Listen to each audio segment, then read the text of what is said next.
Napasakamay na ng mga kapulisan ang isang lalaki na tinaguriang top 7 regional most wanted person sa gitnang Luzon na may kasong statutory rape sa Barangay Santo Rosario, Minalen, Pampanga. Alamin ang buong report mula kay Patrolwoman Jilly Advincula Peña. May waran na binaba ng Branch 45 na pirmado ni Judge Alexander Malig.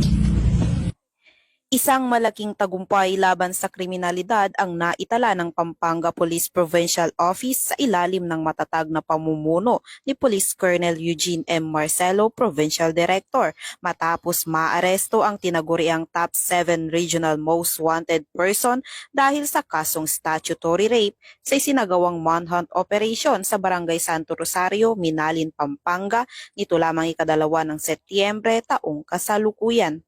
Kinilala ang suspect na si alias Waldo, 21 anyos at residente ng nasabing lugar.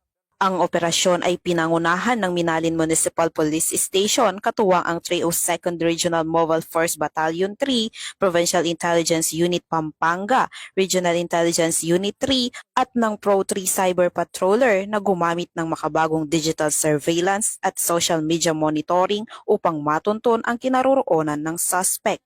Kasalukuyang nasa kustodiya na ng pulisya ang suspect at haharap sa kaukulang kaso sa korte.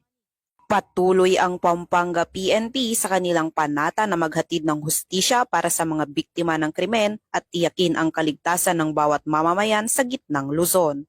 Mula dito sa gitnang Luzon, ako ang inyong PNN correspondent, Patrolwoman Jilly Advincula Peña, alagad ng batas, tagataguyod ng balitang pulis.